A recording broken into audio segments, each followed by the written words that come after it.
Power on. Bluetooth mode. Paired.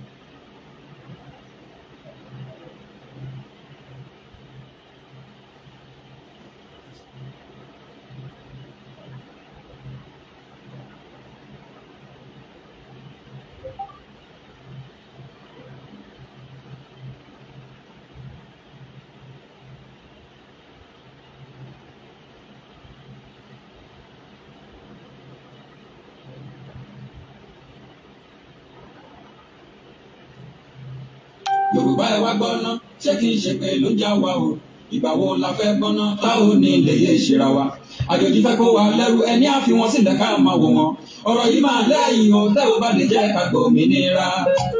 Ogun ti dé sílẹ̀ Yorùbá báyìí ẹ̀yin tẹ́lẹ̀ irọ́ ni tó.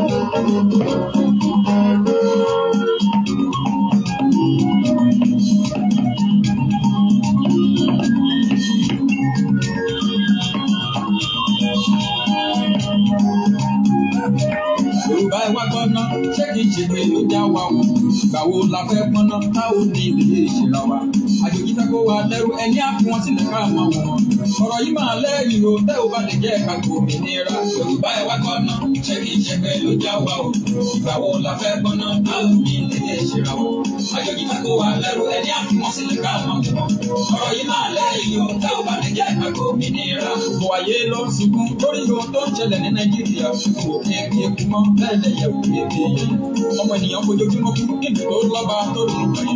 ẹ̀sìn ní a máa wòran abẹ́rẹ́ ìwé ìjọmọ Yorùbá ni. Yorùbá ẹ wá gbọ́ná ṣé kìí ṣe pé ló já wa o ìgbà wo la fẹ́ gbọ́ná táwọn ní ilé ìṣera wa àjòjì fẹ́ kó wa lẹ́rú ẹni á fi wọn sílẹ̀ ká máa wò wọn ọ̀rọ̀ yìí máa lẹ́yìn o tẹ́ ò bá lè jẹ́ ìpàgọ́ òmìnira. Ìrètí ọjọ́ pípẹ́ a máa bọ́ ìsàn bá ọ̀nà ìdílé ọ̀rọ̀ Nàìjíríà dé sẹ́ni tó kò yẹ pa. ṣùgbọ́n àrò mẹ́ta ìsẹ̀yìn ó ti ń dọ̀bẹ̀ lórí iná o ọlọ́gbọ̀n lọ̀rọ̀ mi délé ọmọ Yorùbá ẹ̀ já padà sílé. Yorùbá ẹ wá gbọ́ná ṣé kìí ṣe pé ló já wa o ìgbà wo la fẹ́ gbọ́ná táwọn ní ilé ìṣera wa àjòjì fẹ́ kó wa lẹ́rú ẹni á fi wọn sílẹ̀ ká máa wò wọn ọ̀rọ̀ yìí máa lẹ́yìn o tẹ́ ò bá lè jẹ́ ìpàgọ́ òmìnira. Ìbànújẹ́ lójoojúmọ́ ẹkún àtọ̀fọ̀ ní ìlú Nàìjíríà àlejò onílé lẹ́kún wọ́n ní àkàwọ̀ gbéra ká máa wò ọ̀pọ̀ àwọn lórí Nàìjíríà wọ́n ti gba àbọ̀dé ẹja àfúrà o kó má bàa wá sí pé omi àpàdé àtẹ̀yìnbọ̀ mi lẹ́nu. Yorùbá ẹ wá gbọ́ná ṣé kìí ṣe pé ló já wa o ìgbà wo la fẹ́ gbọ́ná táwọn ní ilé ìṣera wa àjòjì fẹ́ kó wa lẹ́rú ẹni á fi wọn sílẹ̀ ká máa wò wọn ọ̀rọ̀ yìí máa lẹ́yìn o tẹ́ ò bá lè jẹ́ ìpàgọ́ òmìnira. Àwọn tó ń da Nàìjíríà rú díẹ̀ nínú wọn bẹ nílẹ̀ Yorùbá àwọn tó fẹ́ ta Yorùbá ṣe nílẹ̀ Yorùbá kan lájọ wa òkun òde kòkó nínú mọ́mọ́nú àwọn tó ń gba rìbá mọ́ra wọn o ẹ jẹ́ kọ́mọ Yorùbá ronú kí gbogbo wa lè bọ́ olùkọ́ ẹrú. Yorùbá ẹ wá gbọ́ná ṣé kìí ṣe pé ló já wa o ìgbà wo la fẹ́ gbọ́ná táwọn ní ilé ìṣera wa àjòjì fẹ́ kó wa lẹ́rú ẹni á fi wọn sílẹ̀ ká máa wò wọn ọ̀rọ̀ yìí máa lẹ́yìn o tẹ́ ò bá lè jẹ́ ìpàgọ́ òmìnira. Àwọn tó fẹ́ gba Yorùbá wọ́n ń wọ̀nà láti mú wọn kúrò ọmọ iná là ń rántí ná Yorùbá ni wọ́n rán síra wọn. Yorùbá ẹ̀ jẹ́ àyípadà kájọ jàjà yìí láàjà yìí o Ọlọ́run lè bá wa ṣe kílẹ̀ Yorùbá yóò lè gbòmìnira. Yorùbá ẹ wá gbọ́ná ṣé kìí ṣe pé ló já wa o ìgbà wo la fẹ́ gbọ́ná táwọn ní ilé ìṣera wa àjòjì fẹ́ kó wa lẹ́rú ẹni á fi wọn sílẹ̀ ká máa wò wọn ọ̀rọ̀ yìí máa lẹ́yìn o tẹ́ ò bá lè jẹ́ ìpàgọ́ òmìnira.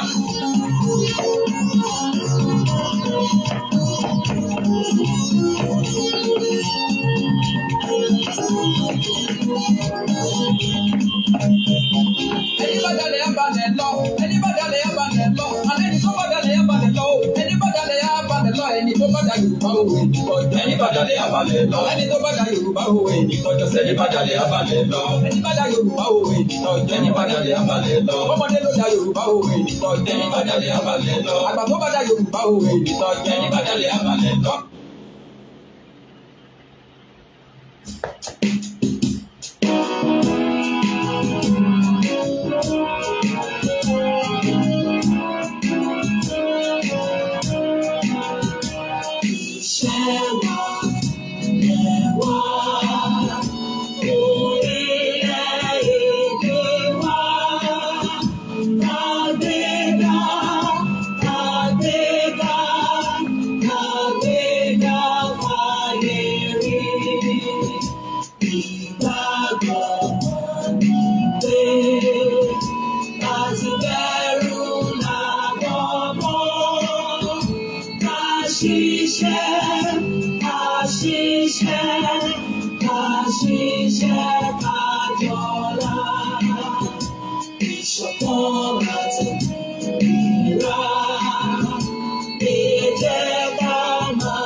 Mo kí gbogbo ẹ̀yin ọmọ Yorùbá onílé lóko lẹ́yìn odi níbikíbi tí ẹ ti ń gbọ́ mi.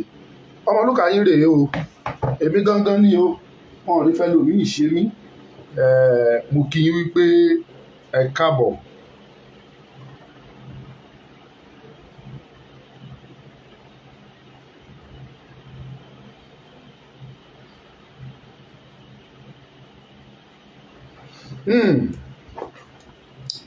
Mo kí gbogbo ẹ̀yin olóríire ènìyàn, gbogbo ẹ̀yin ojúlówó ọmọ Yorùbá, ẹ̀yin ọmọ ọkọ Yorùbá, mo kí yín wípé ẹ káàbọ̀. Ọmọlúkà lèmi jẹ́, Ọmọlúkà yín náà rí gẹ́gẹ́ bí mo ti máa ń dé ní gbogbo ìgbà. Mo kí yín wípé ẹ káàbọ̀ ẹ̀yin olóríire aláyére ènìyàn, aláyérire ìjàre ìbá mi sí ẹ fídíò yìí o.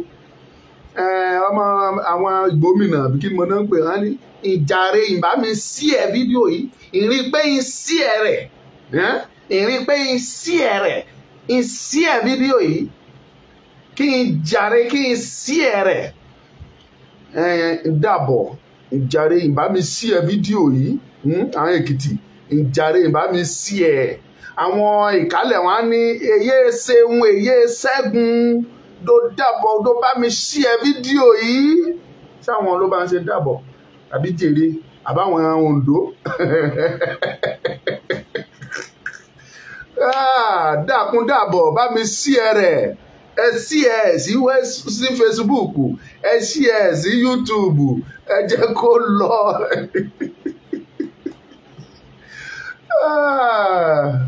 Ọ̀rọ̀ burúkú tó ń tẹ̀rín. Anyway, I want to use this opportunity to appreciate every one of you. I want to thank you all my followers, all my fans, both on YouTube and Facebook. I sincerely appreciate you all. I understood very well what you are trying to do. In every reason, I have every reason to appreciate every one of you, because kí là ń sọ, kí ló wà lẹ́nu wa? What is it that's special about me? But yet you will come and listen to whatever I want to say. So I want to appreciate you all. Thank you very much and God bless you. But I'm not going to continue speaking English because I'm not good in English language. I'm not fluent in it. So I will speak my mother language to avoid any grammatical blunder, grammatical accident. So you have to bear with me. When it is time to speak English, I may do so. Thank you very much. Now, ẹ̀yin ọmọ Yorùbá, ẹ̀yin ni mo fẹ́ bá sọ̀rọ̀. Kí n tó wá tẹ̀síwájú nínú nǹkan tí mo fẹ́ sọ, mo fẹ́ béèrè ìbéèrè kan lọ́wọ́ gbogbo ẹ̀yin tẹ́ ń wò mí. Ẹ̀yin olóríire ẹ̀dá gbogbo tẹ́ jẹ́ ojúlówó ọmọ Yorùbá, ẹ gbọ́dọ̀ pín program eléyìí. Ìbéèrè tí mo fẹ́ béèrè ni wípé níbo la wà àwa tá a dìde wípé Yorùbá gbọ́dọ̀ bọ́ lóko ẹrú? Níbo la wà? Question yẹn ni mo ń bi yín. Níbo la wà? Where are we? All the Yorubas, all the freedom fighters, both in Yoruba land and in diaspora. Where are we? This is a question that you have to ask yourself. If you are among the freedom fighter, if you are among the genuine Yoruba sons and daughters that are clamoring for the self-determination of Yoruba people, for the freedom of the Yoruba people, if you are one of them, the question you have to ask yourself currently is that where are we now? In every journey, there is something they call destination.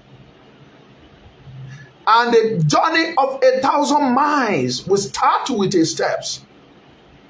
This journey of Yoruba self-determination have been started We have started this journey. But the question is this. Nínú journey tí ẹ ń rìn yẹn, the journey that you have embarked on, where are you? Where are we currently in this journey? This is a very great question you have to ask yourself. Mo sọ̀rọ̀ kan fún gbogbo yín lánàá, mo ní ń bolẹ̀ wà gan, ibi tẹ́ ẹ wà lẹ́ẹ̀mọ̀. Tó bá yẹ pé ẹ mọ ibi tẹ́ ẹ dé ni, ẹ mọ̀ pé ibi tó ti yẹ kẹ́ ẹ kíyèsára, ibi tó ti yẹ kẹ́ ẹ dìde, ibi tí ò ti yẹ kẹ́ ẹ sùn. Ṣé mo kọ́ ọ̀tọ̀ ní ká sọ pé kéèyàn má fojú méjèèjì sùn? Eléyìí ò tí ẹ gbọ́dọ̀ sùn. Tó bá ní kéèyàn má fojú méjèèjì sùn, that means pé o lè rọra díjú kan kó máa fi sùn kó là kejì lẹ̀. Eléyìí ò gbọ́dọ̀ la ojú ẹ̀, ò gbọ́dọ̀ di ojú méjèèjì rárá kó la ojú lẹ̀. No sleep. Abala ibi tẹ́ ẹ dé ni mo ń sọ fún yín lọ́wọ́lọ́wọ́. Abala tó léwu nínú ìrìn àjò, in a journey, when you are embarking on a journey, be rest assured that you are going to face a lot of challenges, a lot of obstacles, a lot of tribulations, a lot of trials. Wàá ṣubú nínú ìrìn àjò yẹn, wàá dìde. Níbi míì wàá bọ́ sínú kòtò gegele, níbi míì wàá rí òkè gelele, wàá gun òkè, wàá sọ̀kalẹ̀, wàá rí kòtò, gbogbo ẹ̀ ló wà nínú ìrìn àjò. Ṣùgbọ́n ìwọ tó bá mọ ibi tó ń lọ, if truly you have a mission and vision, you will focus on where you are going. That destination will be your priority. The question I am asking every one of you now is, where are you now in this Yoruba self-determination fight? Where are you? For you to achieve your goals, you must understand every step, every level that you are taking. This is part of the problem we are facing in this Yoruba nation. Ọ̀pọ̀lọpọ̀ la understand the ìdí pàtàkì tá a fi rìnrìn kò yí ọ̀pọ̀lọpọ̀. Ibi tó ń dé nínú ìrìn àjò tó ń rìn, ó gbọ́dọ̀ máa yí ẹ. One by one, you must understand everything about this journey. À ń sọ̀rọ̀ wípé a fẹ́ gba òmìnira, orílẹ̀-èdè fẹ́ dá dúró. Ìwọ náà dẹ̀ rí i pé lótìtọ́ àti òdodo ó yẹ kó orílẹ̀-èdè yìí dá dúró gẹ́gẹ́ bí ilẹ̀ Yorùbá, ó yẹ kó dúró gẹ́gẹ́ bí orílẹ̀-èdè kan. Ó wá sínú ẹ̀, ó dẹ̀ ń ja ìjà yẹn. Ìjà tó ń jà lọ, ọ̀rọ̀ tó ń sọ, ìgbésẹ̀ tó ń gbé, tó o bá fi ètò kó understand gbogbo ìrìn yẹn, ìrìn tó ń rìn ó kàn ń rìn lásán ni. Ìgbésẹ̀ tó ń gbé ó kàn ń gbé lásán ni. Jẹ́ kí wá sọ àṣírí kan fún ẹ. Nínú ìrìn àjò òmìnira, in a journey for freedom, you have to take a steps, and that steps is what every one of us has taken ever since 2-3 years ago. I've taken steps and I've been moving forward, and I am trying to study and understand that journey. Ìrìn àjò yẹn lè má dáa, ó lè mì sọ́tún, ó lè mì sósì. Ẹ share program, God will bless you all. Ó lè mì ẹ́ sọ́tún, ó lè mì ẹ́ sósì. Different kinds of tribulation and temptation and challenges and obstacles, name it, humiliations.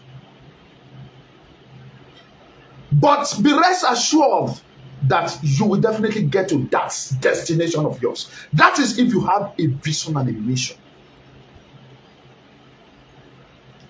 Yorùbá gẹ́gẹ́ bí orílẹ̀-èdè a fẹ́ gbà á.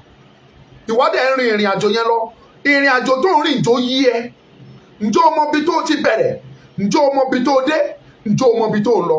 Àwọn nǹkan kan wà lọ́nà nínú ìrìn àjò yẹn tó jẹ́ pé kò sí magic tẹ́ lè ṣe. Ẹ máa là kọjá. Tí ẹni láti understand wípé dandan o, mo gbọ́dọ̀ la irú ibi kọjá. Tí ìwọ fúnra ẹ ò bá understand pé o gbọ́dọ̀ la irú bẹ̀ kọjá, ó ń tanra ẹ̀jẹ̀. Irú ẹ̀yin yẹn lẹ máa dé irú level yẹn tẹ́ ẹ já dànù tẹ́ ẹ sọ pé mi ò ṣe mọ́, mi ò ní interest mọ́. Ìdí ni wípé ẹ understand ẹ̀ tẹ́lẹ̀ yìí pé ìrìn àjò yóò yẹ kó rí bí eléyìí. The current situation ibi tẹ́ ẹ wà lọ́wọ́lọ́wọ́ báyìí, tẹ́mi dẹ̀ ń sọ fún gbogbo yín ni wípé ibi tí èèyàn ò ti gbọ́dọ̀ sùn ni. Bàbá Akíntóyè sọ statement kan, wọ́n sọ èdè òyìnbó kan, wọ́n ní acclamation nígbà kan rí. ìgbà ayé acclamation ti kọjá. When Baba is telling you to proclaim or to acclamate, to announce or acclamation or whatever, how they pronounce it, I don't know. Ìgbà yẹn ti lọ. Acclamation, to my own definition, I think it means pé ká pariwo fáyé, ká pariwo fún gbogbo ayé gbé pé tó Yorùbá nation orílẹ̀-èdè ni wá a fẹ́ dá dúró. I think that is, to my own definition, ní pé a fẹ́ dúró, acclamation nìyẹn. Gbogbo ayé ló ti mọ̀ pé a fẹ́ dúró àti pariwo. Level yẹn ti kọjá. Abala bí tá a wà lọ́wọ́lọ́wọ́, ǹjẹ́ ẹ̀yin tẹ́ ẹ jọ ń ta gbogbo wa tá a wà ní Yorùbá nation, ǹjẹ́ ẹ understand ẹ̀ dáadáa jóyè yín? Abala tá a wà, abala ikú ni, abala wàhálà ni, abala ìdààmú ni. Tẹ́ ẹ bá understand, mo ń sọ fún yín. If care is not taken, ẹ kọ́ sílẹ̀ ẹ rí bó ti ń ṣẹlẹ̀. A lot among us will drop with many reasons. Màá sọ fún yín, mo ti list yẹn. A drop àlọ́ òun ò ṣe mọ́. Màá sọ fún yín, ṣe rí ibi tá a wà yìí, step by step òde, step kan la wà lọ́wọ́lọ́wọ́ yìí. Tá a bá lè kó gojá nínú step tá a wà yìí, tá a bá bọ́ sí other steps, ìyẹn tún lè le díẹ̀. But by the time ìjọba máa parí pẹ̀lú yẹn, máa guarantee you wípé we will move to glory, we will triumph. Ṣé ẹ rí abala tá a wà yìí? Gẹ́gẹ́ bí mo ṣe sọ fún, a lot of people ló máa drop. Ọ̀pọ̀lọpọ̀ la sọ pé mi ò ṣe mọ́. Àwọn tó ní orúkọ, àwọn tẹ́ ẹ mọ̀, àwọn ọ̀pọ̀lọpọ̀ wọn ló máa jáde tá sọ pé mi ò nífẹ̀ẹ́ sí mọ́. Má dẹ̀ sọ ìdí ẹ̀ fún ẹ pín kínní yìí o. Number one, àwọn ibi tá a wà lọ́wọ́lọ́wọ́, àkọ́kọ́ nínú ẹ̀ ni wípé àwọn ọ̀tá tí wọn ò fẹ́ ká lọ, wọ́n ti ṣí ojú wọn sí wa láti gbógun. Now, tẹ́ bá understand ní tó ń lọ, tẹ́ bá understand jẹ́ kí n sọ àṣírí fún yín. On daily basis, làwọn ará bí ń kó weapons wọlé. Weapons wọn kó wọlé. Ṣé ju Boko Haram náà fẹ́ lọ fi bájà? Tòró jojúmọ́ ni Boko Haram ń dára. Wọn ò dẹ̀ ṣẹ́gun Boko Haram yẹn, wọn ò rí wọn bájà tán. Ìbọn tí Boko Haram ń lò, gbogbo àwọn weapons tí Nàìjíríà àmì tán kó jọ. Tán kó jọ. Thank you, Esther Ewetuga. God will bless you. I think mo súnmọ́ díẹ̀. Say it loud. Ẹ jẹ́ kán mọ̀. Pariwo. Thank you. Mo súnmọ́ díẹ̀. Òyìnbó ìyá òyìnbó máa jẹ bí o. Okay. Àwọn Nàìjíríà mi wọ́n ń kó weapons ń wọlé. A mọ̀ pé sójà ni wọ́n. Kò dẹ̀ sógun, kò sẹ́nìtìn. And they are bringing in weapons. Ní ojoojúmọ́, ìdáwà fojú wa ń rí ni kì í ṣe pé wọ́n ń pàtẹ́yìn fún wa. Wọ́n ò pàtẹ́yìn fún wa. I think about 2 weeks now. Àwọn eré tó ń pè ní combat vehicle, àwọn mọ́tò tó fi ń ja ogun tó ní ìbọn nínú, tó fi ń yìnbọn pápápápápá, tó ń kọ́ta àwọn ìdámì, tó jẹ́ wípé tó lé ní 50, about 70 something mo kà á. Mo rọra dúró sẹ́gbẹ́ kan, wọ́n kọjá. Wọ́n dẹ̀ lòdù wọn kọjá parara lọ sókè lọ́hùn. Ẹ̀yin ọmọ Yorùbá, mo ń sọ fún yín ni, ibi tẹ́ ẹ dé, ibi tẹ́ ẹ ti gbọ́dọ̀ sùn ni. Ọlọ́run ní jẹ́ ká bógun lọ, ìwọ náà ò dẹ̀ ní bógun lọ, torójúlówó ọmọ Yorùbá ni ẹ́. Ojoojúmọ́ náà ń kó weapons wọlé. Lára àwọn nǹkan tó lè jẹ́ kọ́pọ̀lọpọ̀ drop dànù nínú agitation ni mo sọ fún yín o. Nígbà tẹ́lómi bá ń rí gbogbo eléyìí, ìbẹ̀rù, ìfòyà, ìpáàyà, ajẹ́kọ́ lómi drop á ní mi ò ṣe mọ́. Point kan nìyẹn nínú àwọn ibi tá a dé lọ́wọ́lọ́wọ́ yìí. Tẹ́ ẹ̀ understand. Àsìkò téèyàn gbọ́dọ̀ sùn ni, àsìkò téèyàn gbọ́dọ̀ kíyèsára. Ẹ̀yin ọmọ Yorùbá, mo ń ṣí eyín ní etí ni kẹ́ ẹ bá lè understand ní tẹ́ ẹ gbé dání. A journey to freedom is not a joke. Kì í ṣe eré. Oríṣiríṣi àwọn nǹkan ìjà náà ń kó wọlé. Ẹ̀ẹ́dẹ̀ rí wọn kan lọ lò ó ní Sambisa o, ẹ̀ẹ́rí wọn kan lò ní Sokoto, ní Maiduguri. Àbẹ́ rí wọn kan lò ń bẹ̀. Ìta fẹ́ lò fún oyè wọn. ó dẹ̀ yá wa kankan ẹ̀yin tó bá yé náà ó yẹ kó yé yín ẹ̀yin tí ò dẹ̀ yé is left for you ọjọ́ tó bá líṣì gbogbo ẹ̀ síta tó bẹ̀rẹ̀ sí ní lò ayé yín gbà yẹn ẹ rántí pé àbọ̀bọ̀ yìí dẹ̀ sọ o. point kan another point ni wípé this time around they are ready to buy. Do you know the meaning of that? They are ready to bribe and buy some of the agitators. Agitator or freedom fighter, let me call it that way. Àwọn freedom fighters tó jẹ́ ti ìran Yorùbá lọ́wọ́lọ́wọ́ tó jẹ́ ojúlówó tí ò bá kíyèsára lásìkò yìí wọ́n á rà á. Tó bá dẹ̀ ti rà á kò lẹ́nu ọ̀rọ̀ mọ́, ó máa drop out. And that is the fact. There are many ways tó fi lè ràyàn. Wọ́n lè rán bàbá ẹ̀ sí ẹ, wọ́n lè rán ọ̀rẹ́ ẹ̀ sí ẹ, wọ́n lè rán ẹ̀gbọ́n ẹ̀ sí ẹ, wọ́n lè rán ẹni tó fẹ́ràn jùlọ sí ẹ, ẹni tó ti expect tó nífẹ̀ẹ́ tó fi ṣe bí ìyá tó fi ṣe bí bàbá tó máa ń gbọ́rọ̀ sí lẹ́nu wọ́n lè rán sí ẹ. Àwa máa ṣe ẹ́ dáadáa, a máa ṣe ẹ́ dáadáa, èmi máa ń tẹnu mọ́ ń tèmi. Ìwọ tó bá rí mi tó sọ pé o fẹ́ fún mi ní nǹkan tó sọ pé Ọmọlúkà yìí tó ń ṣe inú mi máa ń dùn o mo fẹ́ ràn ẹ́ lọ́wọ́ tó bá jẹ́ pé òun ṣe nítorí pé òṣèlú tó bá dọ̀la òṣèdá mi á bá ẹjà orí mi á bá ẹjà Ọlọ́run tó nílẹ̀ yìí á bá ẹjà tó bá jẹ́ pé òun ṣe nítorí òṣèlú ló ṣe ń ṣerú ẹ̀ wàá jẹ páànù ìyàlẹ́ lórí ni àwọn tó nílẹ̀ á gbógun tiẹ̀ má gbógun ẹ̀ dọ́dọ̀ mi tó bá ti jẹ́ torí pé òṣèlú òfin you can't even wọn ò lè èmi ní títí èmi o kò sí iye tẹ́ ẹ fi rà mí kò sí iye tẹ́ ẹ lè fi ra èmi ẹnìkan sọ̀rọ̀ fún mi Ọlọ́mọlúkà lọ sí mi everybody has price ó tẹ́ everybody lè ní price but kì í ṣe everybody ló ní conscience. Èmi ní conscience mo mọ bí tí mo ti ń bọ̀ mo dẹ̀ mọ bí tí mò ń lọ. Bàbá wa kan tó ti kú bàbá wa late Gbẹ́ngà Adébóyè kọ́lọ́n kó fọ̀run kẹ́ ó ní máa gba lẹ́sìnì lọ́dọ̀ ikú tí ìwọ bá ní conscience tó ń gba lẹ́sìn lọ́dọ̀ ikú kò sí ẹni billions tó lè gbé síwájú ẹ̀ tájọ ẹ lójú kò mí mọ billions tó lè gbé wá síwájú tèmi Ọmọlúkà kò lè jọ èmi lójú torí wípé mò ń gba lẹ́sìn lọ́dọ̀ ikú anytime tí ikú bá dé ó parí nìyẹn tó bá ro àròjinlẹ̀ dáadáa tó ń wo àwọn kan tó ṣe rere tán kú àtàwọn tó ṣe búburú tí wọ́n kú ẹ wo ohun tó ń sọ nípa àwọn méjèèjì ìyẹn wá fi hàn yí pé ó kù sọ́wọ́ ẹ̀ láti yan eléyìí tó bá fẹ́. Ní abala tá a wà yìí they are ready to buy wọ́n ti fọ́n owó síta àṣírí yẹn ti tú sọ́wọ́ tiwa lẹ́kùnrẹ́rẹ́ owó tó tó owó wọ́n ti gbé jáde.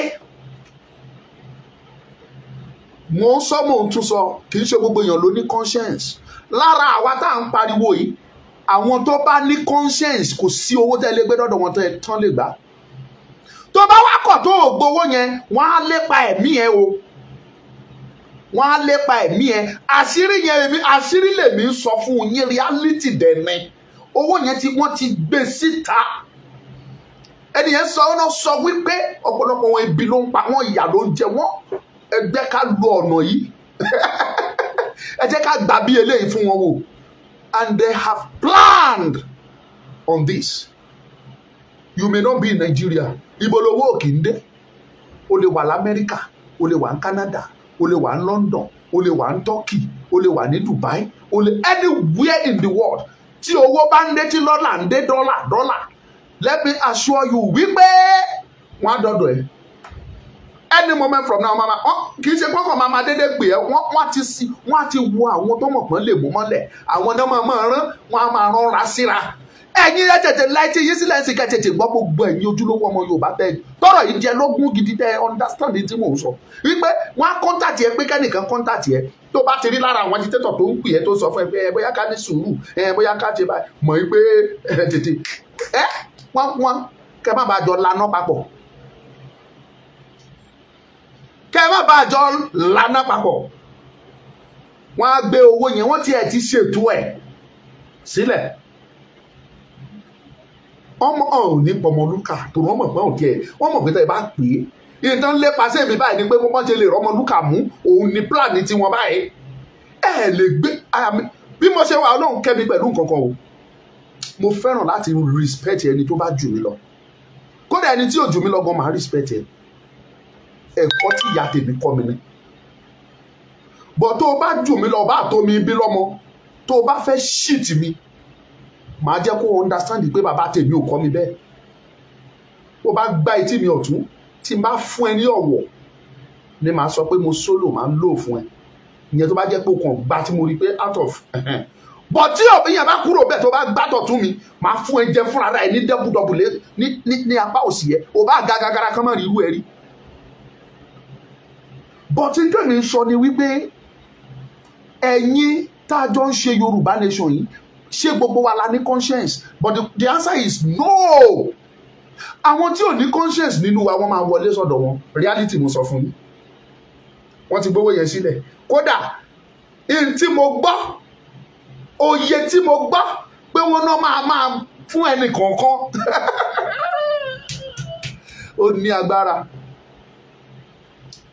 ó ní agbára just wọ́n á kàn pé ẹ ó yá drop oye báyìí máa wọ àkáǹtì ẹ drop oye báyìí máa wọ àkáǹtì ẹ tẹ́ ẹ bá gbà á ó léwu abala tá a wà yìí abala tán fẹ́ fi máa rà yín ni wọ́n á rà yín wọ́n á ra conscience yín wọn ò ní jẹ́ kó o mọ ibi tó ń lọ mo ń béèrè question ọmọ ní where do you know where you are now where are we níbi tá a wà lọ́wọ́lọ́wọ́ different weapons ń wọlé wọ́n dispatch àwọn sójà wọn sínú igbó káàkiri wọn ò wọṣọ sójà Nàìjíríà but àwọn àti weapons náà wọnú igbó kiri máa play video kan fún yín sí máa play ẹ̀ fún yín sí.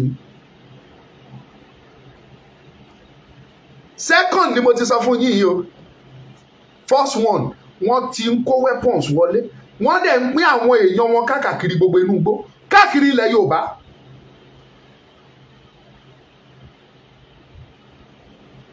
Káàkiri ilẹ̀ Yorùbá. mo fẹ́ fi hàn yín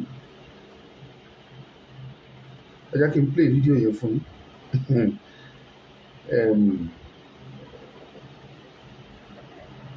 It's less than a month after men Amotekun Corps in Ondo State arrested 70 persons plus 35 dogs who were alleged to have migrated into the state from the northern part of the country while attempting to enter Power the forest on. in Okitikwaya. Bluetooth mode. This time around, men of the Corps intercepted 63 men Paired. transported loaded with motorcycles and about 30 rounds from Jigawa State to Ondo State.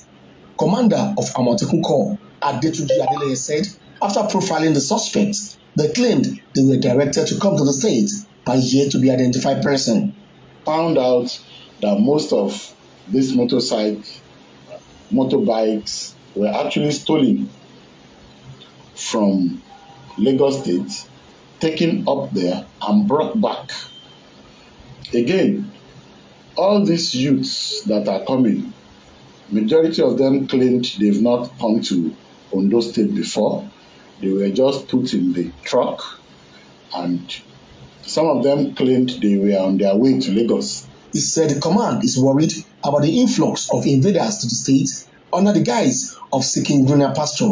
I'm actually bothered that in the last 1 month, we've had instances of well over 350 young men coming into Ondo State, and they claimed they've not been there before. They don't have any job to do. They are just following trucks to Ondo State. That's why the government took a position to send them back to where they are coming from until they know who is inviting them, what they want to come and do. The Amotekun commander said the command will return some of them who are innocent to their states after conclusion of investigations. Olushola Adeshu, AIT News, Akure. It's less than him. Ẹ jẹ́ kí n sọ àṣírí kan fún yín. Ṣé eré lè táwọn Àmọ̀tẹ́kùn rí yẹn kékeré ni? Àwọn tó ń rí mú nínú wọn nìyẹn.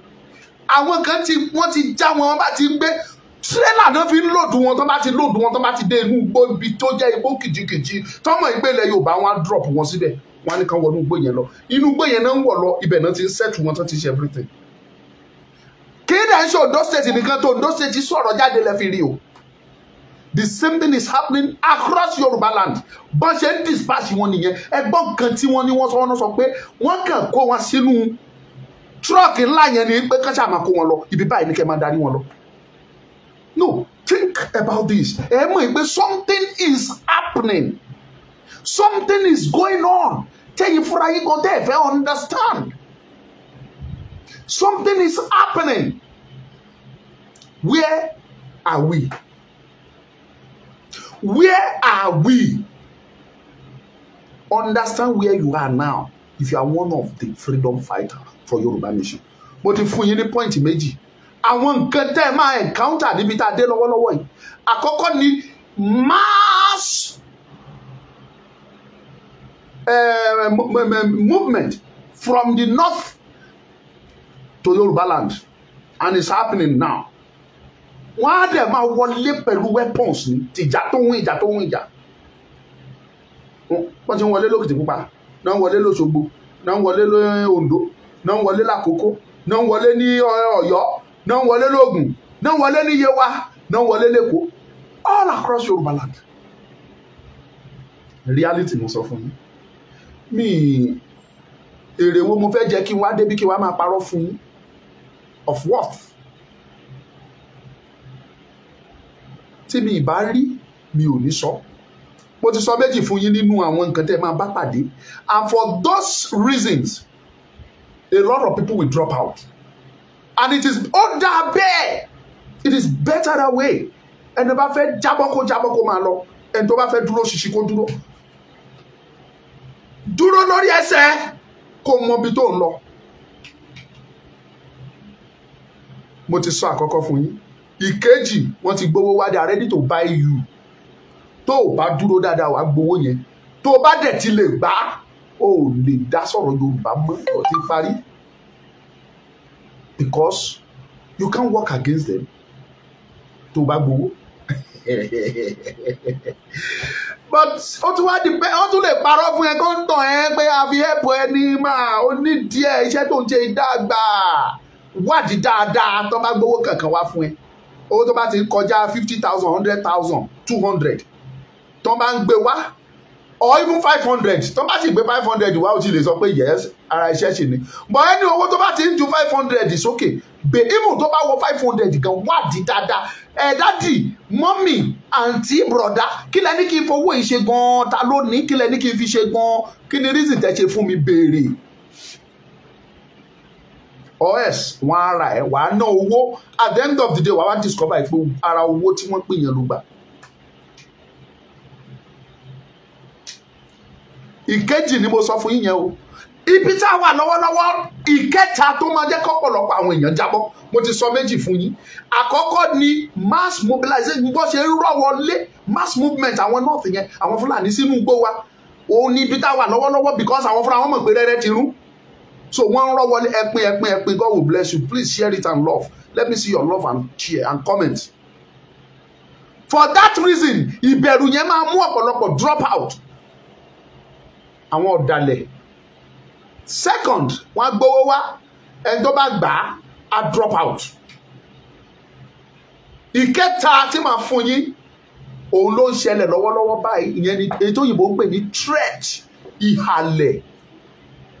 Wọ́n á ṣẹ̀rù bà yín, wọ́n á halẹ̀ mọ́ yín, wọ́n á dára tó wù wọ́n kó ba lè go back. If you don't have boldness, tó o bá dúró wàá padà. Mo ṣe sọ fún ẹ pé abala tó dé yìí ó gbọ́dọ̀ sùn. Abala tó ti gbọ́dọ̀ máa wò ní gẹ́gẹ́ bí akíkanjú, gẹ́gẹ́ bí ológun.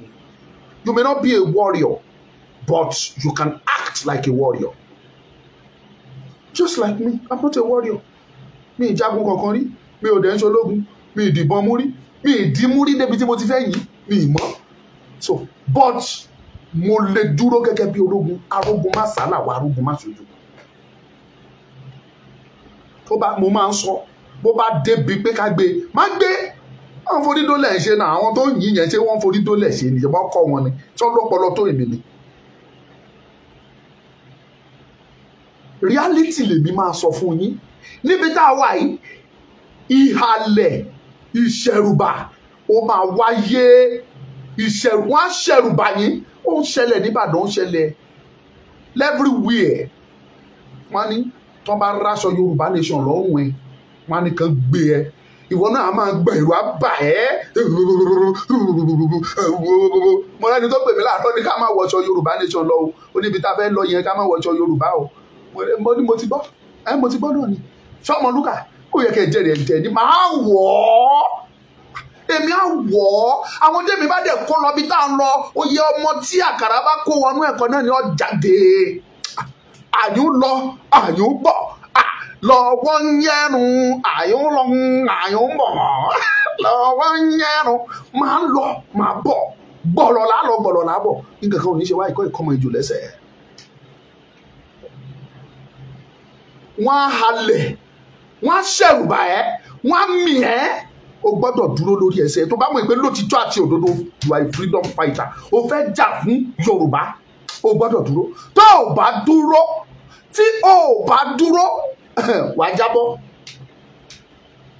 ó dàbí ẹni tó rọ̀ mọ́ ẹ̀ka igi ni ó di ẹ̀ka igi yẹn mú ìjì líle wá ń jà ó wá ń fi igi yẹn sọ́tún ó ń fi sósì ó mí làkàlàkà tó o bá di igi yẹn mú dáadáa kó o dẹ̀ dúró kó o nígbàgbọ́ wàá ṣubú lára igi yẹn igi yẹn lè máa ya ẹ̀ka tó dìmú yẹn ò ní ya lulẹ̀ but torí bó bẹ̀rù pé ẹ̀ka yẹn lè ya wàá fi ilẹ̀ wàá wá ṣubú lulẹ̀ but èmi sọ fún ẹ pé o ò nídìí láti bẹ̀rù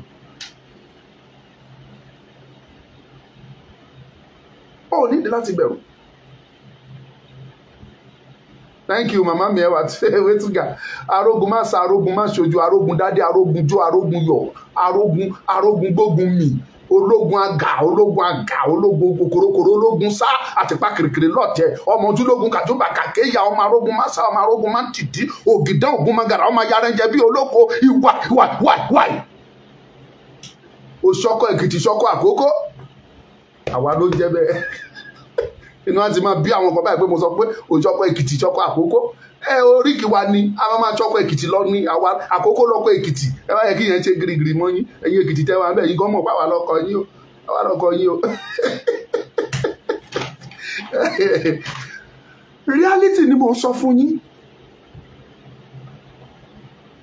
wọ́n máa bẹ̀rẹ̀ sí ní halẹ̀ ẹ má wọṣọ ẹ má sọ̀rọ̀ ẹ gbọ́dọ̀ sọ nípa Yorùbá nation ẹ gbọ́dọ̀ ṣe léyìn mo sọ fún yín ẹ̀yin rédíò mo ń bọ̀ program yín mo ti list ẹ̀ mo ń bọ̀ wá fún yín ní program gbogbo ìhàlẹ̀ yín ẹ lè ṣe program Yorùbá wọ́n á ti ilé epo wọ́n á ti ilé iṣẹ́ wa pa ẹ bá sọ̀rọ̀ Yorùbá ń bẹ̀ wọ́n máa ti pa ìgbà náà ní ti pa kí ni ìyàtọ̀ tí wọ́n bá ti pa àti pé kán sọ náà sí kán jó dànù èwo ló dáa jù nú ẹ n ò bá dojú ẹ tó dojú ọ̀gbagadè tó dojú ogun wọ́n á sọ náà sí rédíò ẹ wọ́n á jó tó dojú ọ̀gbagadè wọ́n á jó rédíò station yẹn kò ní exist mọ́ reality lẹ gbọ́ yẹn to avoid all those àdìkẹ́ fún àwọn èèyàn láyè kó ní kálukú máa express mind there you refuse and no you can't it is against the law of the nation it is against the rules of NBC it is against this it is against that for people to express their mind.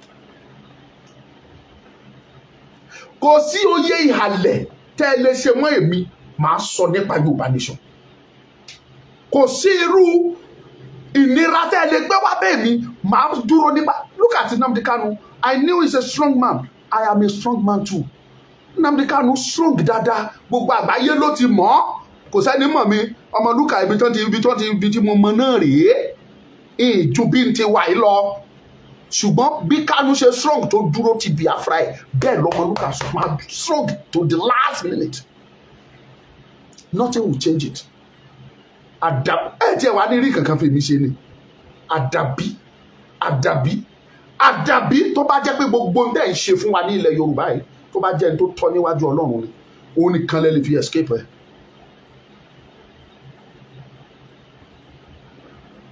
ó lẹ́lẹ́ fi mú jẹ́ tí o bá ti ṣe bẹ́ẹ̀ ẹ kàn máa ṣe lásán ni afẹ́fẹ́ náílọ̀nù lásán náílọ̀nù táfẹ́fẹ́ gbé lọ sókè nìyẹn afẹ́fẹ́ fẹ́ lọ sókè fún lálálálálá ìhàlẹ̀ yín nìyẹn at the end of the day kí ló máa ṣẹlẹ̀ ẹ padà wá sílẹ̀ ni reality lẹ gbọ́ yẹn ẹ padà jábọ́ ni ẹ̀yin wo ẹ wẹ́ dúró lórí ẹsẹ̀ tó bá mọ̀ ipò ṣe tó fún ìran Yorùbá má jẹ́ kí ìhàlẹ̀ kankan má jẹ́ kó ṣe kankan fún ẹ kí lẹ́nu kan sọ ọjọ́ tá a lọ ṣe rálì lẹ́kọ̀ọ́ mi ò gbàtsọ̀ mi wọ̀ ni mo wọ̀ mo gba street ń kọjá street tó ń ṣe tó ní kó máa kọjá bẹ́ẹ̀ mo wọ́ṣọ́ mi mọ́tò tó gbé mi kọjá gbà bẹ́ẹ̀ bẹ́ẹ̀ ṣe máa wọ̀ ọ́ mi ò pààyàn I didn't kill anybody mi ò kidnap mi ò gbébọn mi ò dẹ̀ ṣe nǹkan tó against the law. All I am fighting for is it a crime for me to wear a cloth?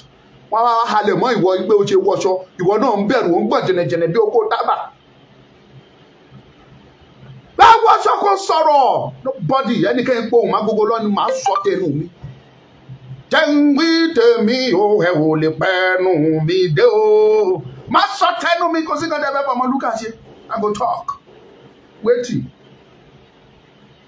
tẹ́rẹ̀ mi tẹ́ ń wò yìí èmi mo máa ń sọ fún yín Ọlọ́run ti sọ fún mi ti pẹ́ wípé ìran Yorùbá máa lọ mi dédé bára mi bẹ̀ ìyẹn ló fi ìgbàgbọ́ sọ́kàn tèmi mi mọ́ tiẹ̀ àwa tájọ wà nínú iṣẹ́ yìí mi ò mọ nǹkan tí wọ́n rí tó fi join yẹn Ọlọ́run mọ̀ tí èmi síbẹ̀ ni because for the past 20 years ni mo ti ń rí tọ́lọ́ ti fi hàn mí the same thing tí mo dẹ̀ dúró lórí ẹ̀ mo sọ fún yín ẹ̀yin tẹ́ bá ń sọ yìí pé diplomacy wẹ́ Ọlọ́run jẹ́ kó diplomacy kó dáa bọ́ ń tẹ́mi rí òótọ́ Ọlọ́run ti fi hàn mí láti bẹ̀rẹ̀ ó kì í sọ̀rọ̀ diplomacy o ẹ lọ di ṣòkòtò yín dáadáa kò sí diplo kankan ẹ lọ di ṣòkòtò yín kẹsàn rẹ́rẹ́ márùn èmi ò gbàdúrà ẹ̀ but ẹni bá ṣípá òun ni bàbá ń gbé tẹ́ bá ṣípá lọ́lọ́run lè gbé yín tẹ́ bá kọ̀ tẹ́ ṣípá Ọlọ́run máa wo yín níran ni. Bless you all ojú òní tì yín mo ti fún yín ní reason mẹ́ta ní ibi tá a dé yìí ibi ìbẹ̀rù ni ibi ìfòyà ni ibi táwọn èèyàn ti ń jápọ̀ kúrò láàrin ìdáǹṣe ni ẹ má bínú ẹni bá sọ pé òun ò ṣe mọ́ ẹ má bínú sí i. pọ́ìntì tí mò ń fún yín wọ̀nyí mo ti fún yín ní mẹ́ta màá wá fún yín ní ìkẹrin sí i ìkẹrin yẹn tó bá wù yín ẹ dìímú tó bá wù yín kẹ má dìímú ìkẹrin yẹn ni pé wọ́n ti ní àwọn agent wọn lóríṣiríṣi tó ń darapọ̀ mọ́ wa o àwọn yẹn dẹ̀ wà láàrin wa àwọn náà máa kọ́ sí wàhálà wọ́n á gbọ́ ti A wọ́n á lọ sọ fún B wọ́n á gbọ́ ti B wọ́n á lọ sọ fún D wọ́n á gbọ́ ti D wọ́n á sọ fún F àti G àti B wọ́n ṣe máa fi jọra nìyẹn iṣẹ́ tó rán wọn pé kán wá ṣe nìyẹn o ibi tó bá rí pé ó tòrò wọ́n á rán yàn lọ́bẹ̀ kó lọ dábẹ̀ o ẹ̀yin ò dẹ̀ ní fúnra ẹ̀ẹ́dẹ́dẹ́ gbà wọ́n wọlé torí nǹkan máa sọ fún yín ni pé Yorùbá nation làwọn torí ẹ̀ wá wọn ò torí Yorùbá nation wọn fẹ́ wá dà yín rú ni ẹ fúnra wọ́n ti ní wọn kò sí gbogbo gúrùpù tẹ́ ẹ ní tí wọn ò sí ń bẹ̀ kò sí gbogbo ìpàdé tẹ́ ẹ ń ṣe tẹ́ ẹ kì í ṣe sọ́wọ́ wọn ìka tí wọ́n ti ẹ̀ mú kan red handed bí eléyìí mo mú báyìí mo dẹ̀ máa summarize èpè sórí ẹ̀ lójoojúmọ́ ni màmá wa kan nọ́mbà mi sọ̀rọ̀ tó ní má gbé fọ́tò ẹ̀ síta ná ṣìfilẹ̀ èpè ni mo máa summarize sórí ẹ̀ lójoojúmọ́ mo mú báyìí ni kò sí gbogbo gúrùpù tí bá ti rí màá nìkan yọ dànù ni fúnra mi tí bá jẹ́ admin níbẹ̀ máa yọ kúrò wọ́n pọ̀ bẹ́ẹ̀ tán ti rán níṣẹ́ ẹ fúnra gbogbo ẹ̀yin agitators gbogbo ẹ̀yin freedom fighters wọ́n pọ̀ dáadáa láàrin yín ẹ rí tí irú wọn lágbọ́tẹnu Ọmọlúkà tá a lọ sọ lọ́dọ̀ bàbá Èkìtì ò rí tútọ́ Ọmọlúkà pa ni ò gbọ́dọ̀ Ọmọlúkà sọ ń pa ẹni irú wọn lápẹ́ bàbá Dára tápẹ́ Dára tàbí ó kàn rò pé bàbá Èkìtì fẹ́ràn ẹni o kò fẹ́ràn ẹ o gbọ́n tó sọ lẹ́yìn ẹ iṣẹ́ tẹ́ràn wọn ní kán wá da àárín wa rú ni wọ́n á dẹ̀ dárú dètò anẹ́sọ jẹ́ pé àní rí wájú tá à ń lọ yẹn mọ́ àní rí mọ́ odidi ọdún márùn-ún àti ẹ̀ tún máa fi tuntun àti ẹ̀ máa fi sẹ́tù àti ẹ̀ máa fi parí pé ká ṣáà lè sẹ́tù ká lè rẹ́ mẹ́rẹ̀ẹ̀rin yẹn ní tó ń ṣẹlẹ̀ lọ́wọ́ báyìí nìyẹn ẹ dẹ̀ wá gbọ́ o gbogbo ń tà ń sọ yìí kò yọ ọmọdé sílẹ̀ kò yọ àgbà sílẹ̀ everybody ló kàn ó lè kan bàbá Akíntóyè ó lè kan anybody ó lè kan gbogbo àwọn àgbààgbà reality ni mo sọ fún yín kò sí ẹni tí ò lè kàn ní abala tá a wà yìí àfẹni tó bá dúró tó mọ tó gbà ẹni tó bá mọ tó gbà tó dúró àwọn nìkan ló free lẹ́yìn yẹn ńkọ́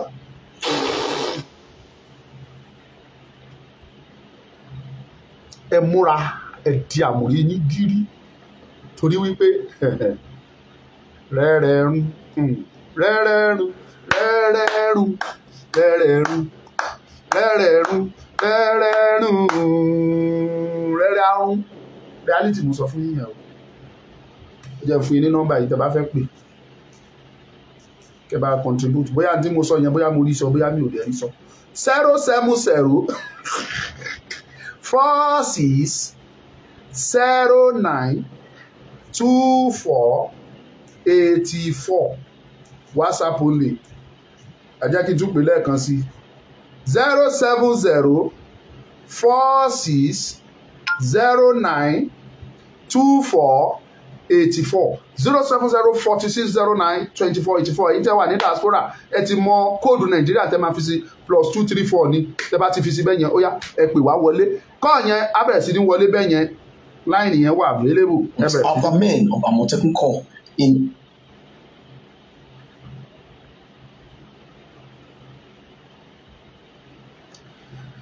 ó yá ẹ̀yin tẹ́ bá fẹ́ pè wá ẹ bẹ̀rẹ̀ sí ní pè ẹ bẹ̀rẹ̀ sí ní pè different kind of weapons wọ́n ń lòdù ẹ̀ wọlé lódindi àwa ò dẹ̀ sọ̀rọ̀ kò jọ wá lójú.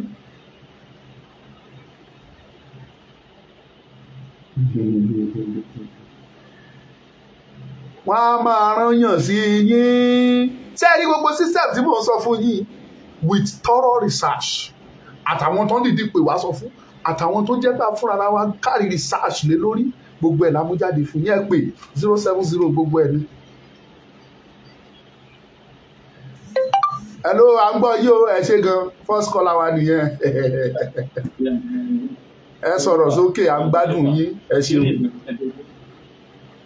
ẹ̀bẹ̀ kan tí màá bèrè wọ́n kò tó ìgbè iṣẹ́ náà bí kùyì wọ́n ti ní ìtìn láàrin ìgbè tó sọ̀rọ̀ sọ̀rọ̀ kéde rí kíyèsára èyí la gba ogun tó ti ní èyí tó ti gbọ́dọ̀ kíyèsára kan ṣé ọ̀rọ̀ tẹ̀sán lálẹ́ yìí tí mi ti bè torí pé ọ̀rọ̀ yẹn mẹ́sẹ̀gì ti jáde like two years ago I think 2 years or a year ago wípé ọmọ afẹ́ bá dàrin yín kò dẹ̀ tí mo kò fi ṣe dàrin yín lónìí kan because spiritually ṣùgbọ́n gbọ́dọ̀ kíyèsára tó gbé tẹ́ bá kíyèsára òun lè máa lè orí àwọn ènìyàn púpọ̀ yìí ọlọ́dẹ àmà tó láṣìírí ní agbára ọlọ́run torí pé ọlọ́run ní dàrin yín nǹkan ọlọ́run tó fún yín papọ̀ òyìn tí kíyàn gbé rẹ̀ jáde kúkú gbé rẹ̀ jáde kan tó ń jà fún Yorùbá nìkan tí kò bá ti ọlọ́run lẹ́yìn ẹ̀ tó ti yín sà ẹ̀yìn ní gbogbo ṣiṣẹ́ ìlú agbára ọlọ́run ẹ̀yìn ní fara yín náà ṣiṣẹ́ ẹ̀yìn tẹ̀bí ṣe ní agbára ọlọ́run láìpẹ́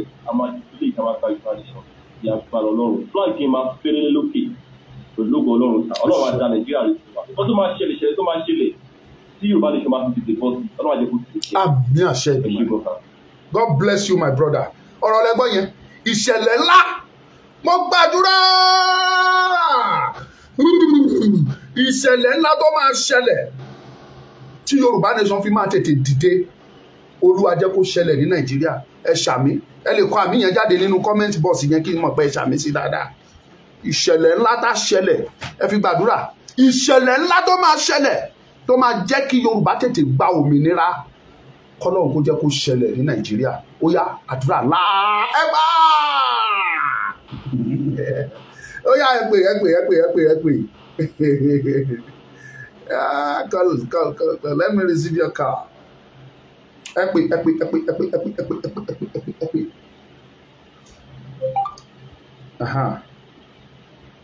network ẹ pè over 60 young men of northern extraction hidden in a trailer loaded with rams and motorcycles have been apprehended by men of the Ondo State Security Agency. Ọ̀nà làṣẹ kàtán yìí. Ìyá olóríire tí ìyá ìbá ti sọ̀rọ̀ gbogbo èèyàn ló máa ń fẹ́ gbọ́. Hello. Màmá mi. Hello, Maduka, ẹ kálẹ́ o. Ẹ ṣe gan-an o. Ẹ kálẹ́. Ẹ ṣe wá ń gbọ́ yín. Yes, ẹ jọ̀ọ́ ẹ kú iṣẹ́ takuntakun o amadélẹ ìlérí o Ọlọ́run á máa dáàbò ẹbọ yìí. Ṣé ẹ rí lórí gbogbo ọ̀rọ̀ tó ń já ìrìn nílẹ̀ báyìí lórí ọ̀rọ̀ Yorùbá ṣé ẹ rí gbogbo àwọn kò mẹsẹ̀ àwọn two faces tó wà ní Yorùbá nation Ọlọ́run á bá wa yọ wọ́n dànù. Bí ẹ ní yọ jìgá Ọlọ́run á bá wa yọ wọ́n dànù. Ikú ṣẹlẹ̀ lọ́wọ́lọ́wọ́ in tó ń ṣẹlẹ̀ lọ́wọ́lọ́wọ́ lórí in tó ń ṣẹlẹ̀ nílé bàbá Ìgbòho sátọ̀dé ó jẹ́ kí a mọ̀ pé àwọn ọ̀sà àwọn tí tán fi ẹ̀jẹ̀ sínú tí wọ́n ti tọ́ funfun jáde àwọn ló pọ̀ jù. wọ́n ti wà nínú àwọn agitation Yorùbá wọ́n ti wà bẹ́ẹ̀ tí wọ́n ti pọ̀ gan torí tí ò bá jẹ́ bẹ́ẹ̀ gbogbo tá à ń gbọ́ yìí kò yẹ kó rí bẹ́ẹ̀ rárá àtọ̀ ṣé wọ́n ń fa àwọn ọmọ Yorùbá ṣé wọ́n ń fa àwọn fún gọ́fúmẹ̀ntì láti lè máa pèsè wọn káàkiri ni. sábàtì ẹ̀gbọ́n pa gbọ́ information kan lórí àwọn ọmọ Yorùbá sí ara wa kò ń ṣe pé ká gbé sí public. ó yẹ kẹ́ẹ̀kẹ́ ẹni yẹn àbí ẹni tẹ̀ mọ̀ pé bóyá tó ń lè bá a sọ̀rọ̀ gbà nǹkan báyìí la gbọ́ o ẹ jẹ́ kí gbogbo wa ká wà tá láti o ká mọ tá máa ṣe sí orí ọ̀rọ̀ yìí o kò ṣe ká wá gbé wá sí orí social media kí gbogbo èèyàn gbọ́ ṣé wọ́n bá àwọn agent gọ́ọ̀mẹ̀ntì náà wà lórí gbogbo media lórí platform wọ́n dẹ̀ ń gbọ́ gbogbo tán sọ ṣé ká bàa lè máa trace àwọn tó ń sòtítọ́ ọ̀rọ̀ kan bàa lè máa trace wọn káàkiri ni kíní yẹn ó kù díẹ̀ káàtó ìyẹn number 1 number 2 ṣé ẹni tí ò bá kú ṣé wọ́n máa parọ́ pókú mọ́ ni. wọ́n ní èèyàn ti kú ẹ̀jẹ̀ ń parọ́ wípé irọ́ ni wọ́n ń pa wípé mi ò kú ẹ bá sọ̀rọ̀ ẹ ṣe kìíní ẹ̀jẹ̀ tó ń pọ̀ sí ní ẹ̀ tó ń sọ.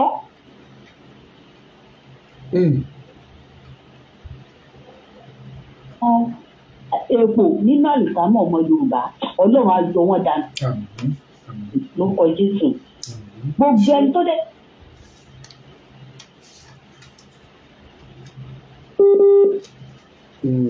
Network. mo máa ń sọ pé gbogbo ẹ̀yin 2 faces tẹ́ ẹ wà ní bíbá ìtẹ́ máa ń wá tó dẹ̀ jẹ́ pé ẹ máa wá gbọ́n tá à ń ṣe fún máa lọ sọ fáwọn olóṣèlú pé nǹkan báyìí Ọlọ́run máa bá wa jọ wọ́n dànù lẹ́nu ìgbà alágbára Ọlọ́run wọn àdẹ ìgbà tí ilẹ̀ Yorùbá yẹn bá dúró wọn ní bá wa débẹ̀ lágbára Ọlọ́run èmi wọ́rí ẹ̀ wá tọkàntọkàn because àwọn kan náà wọ́n á kó kóra wọn jọ wọ́n á ní wọ́ríọ̀ kan wọ́n wà níbì kan kó tí ẹ̀ yé wa kò yé wa mú. mo máa ń sọ fúnra mi tí wọ́n bá sọ pé kán dáwó ní pílátífọ́ọ̀mù kan sì máa ní mi ìdáwó kọ̀ọ̀kan mọ́. ẹni tí bá fẹ́ fún lówó nínú àwọn tìtẹ̀ mi tí mo mọ̀ pé mò ń bá sọ̀rọ̀ máa pè wọ́n máa fún wọn ní pọ́kẹ̀tì ara mi. because eléyìí máa kóra ìjọ wọn láwọn ní wọ́ríọ̀ kan àwọn àtọ̀wọ́n akóra wọn jọ wọn láwọn ní wọ́ríọ̀ kan nǹkan ló ṣẹlẹ̀ ilé bàbá Ìgbòho yẹn nísìnyí amẹ́ni wọlé ọ̀la tó kó lọ síbẹ̀ àwọn tó ń jà tí wọ́n ń jà káàkiri kò sẹ́ni tó fún wọn lówó kò sẹ́ni tó fún wọn lóúnjẹ tó ń jẹ lélẹ̀ àwọn fámìlì yìí lélẹ̀ yẹn gbà àwọn táwa gbọ́ orúkọ wọn rárá wọn máa gba owó tí wọ́n jẹ̀ ní ṣe nǹkan kan bẹ̀tẹ̀ lẹ́dàá ìtẹ̀jálẹ̀ ọmọ Yorùbá ó máa dèrè lọ́wọ́ wọn Ọlọ́run á dáàbò ìbùyàn ọmọ lókà ẹ máa dé tó bọ̀. ẹ ṣé mo dúpẹ́ tó ẹ jẹ́ ká gba ìpè díẹ̀ sí ká tó rándọ̀ torí àkókò a ti fẹ́ lo 1 hour bẹ́ẹ̀ yẹn ó kù díẹ̀ ó kù ṣẹ́jú tíntínní. Oya more calls ká tètè rándọ̀. Oh, thank you. Amen. Oya more calls ẹ pè wá wá.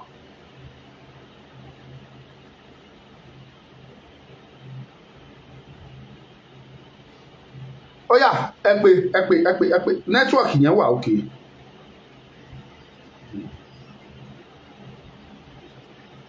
Láti Amẹ́ríkà Mọ́ríkà ní Mọ́ríkà à ń gbọ́ yín o ẹ gbóhùn sókè.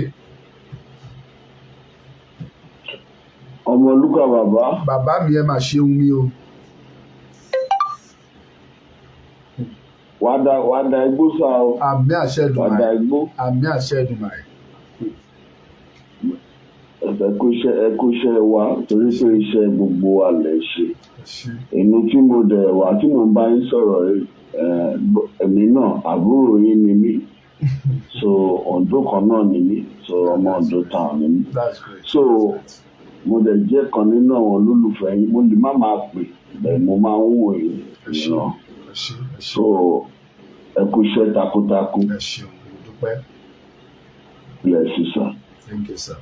ṣe rí ọ̀rọ̀ lórí àwọn ènìyàn tí à ń sọ tó jẹ́ pé wọ́n ń sọ kàntàkàntà tí wọ́n ń kọ tí ojú wọn tó tí wọ́n ń sọ láti fi dàárí wa rú. Ọlọ́run máa fìyà jẹ wọ́n. Ọlọ́run máa fìyà jẹ wọ́n torí pé ibi tá à ń lọ mo lè fẹ́ sọ pé kò jìnnà mọ́ àmọ́ lójú ti àwọn ọ̀tá àbí lójú ti àwa kan tí a ní ìgbàgbọ́ torí àwọn kan wà tẹ́ kí wọ́n ṣe wò pé ṣé Yorùbá nation yìí ṣé ó máa ṣe é ṣe ṣá àwọn gan ló yìí pọ̀ jù. So irú àwọn ẹ̀dẹ̀ ní lọ́ńtẹ̀ àti change mind ẹ̀ kó ṣe bí irú èmi tí mò ń sọ̀rọ̀ yìí.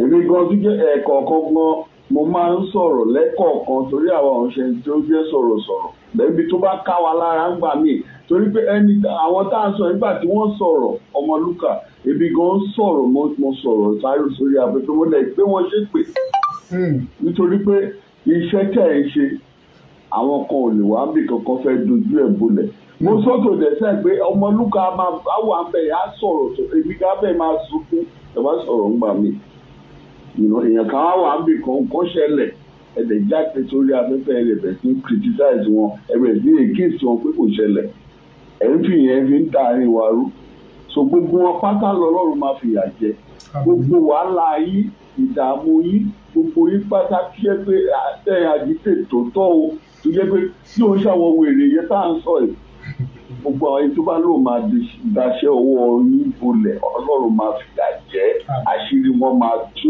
lórúkọ Jésù. So mo kàn níbi fi àsìkò ìpè yìí ni èmi náà ẹ máa rí mi dáadáa lórí ètò yìí. God bless you sir. Thank you very much. Ẹ ṣé ọmọ dúpẹ́. Bó ṣe rí ilẹ̀ ti gbọ́ yẹn let's call it a day eléyìí tí a ti gbọ́ náà lójú òun yẹn a tún máa pàdé lọ́la. Ọ̀la ó ti pẹ́ tí tọ́pìkì yẹn tí mo ti kọ́ sílẹ̀ Ọlọ́run ti gbé wá fún mi a fẹ́ ṣiṣẹ́ lé lórí lọ́la kí dẹ̀ ni tọ́pìkì yẹn ẹ má jẹ́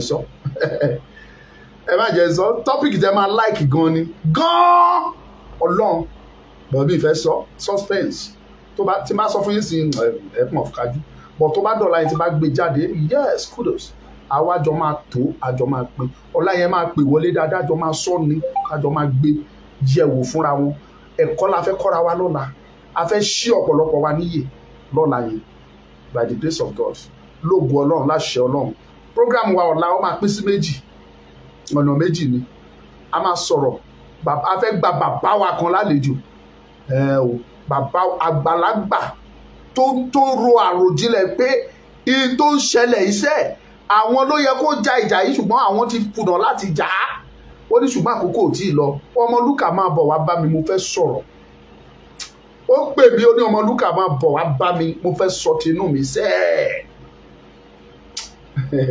ẹ máa ríran wò lọ́la lágbára Ọlọ́run ní títí aago mẹ́rin ilẹ̀ Yorùbá lọ́la àkọ́kọ́ ṣètò kan tó bá di ní àṣálẹ́ ní àkókò tá à ń ṣe lọ́wọ́lọ́wọ́ yìí a tún wá ṣètò míì ẹ máa ríran wò lọ́la yìí kò ní ju báyìí lọ. Adéjọkẹ́ Adédàpọ̀ okay I will be expecting your call God bless you.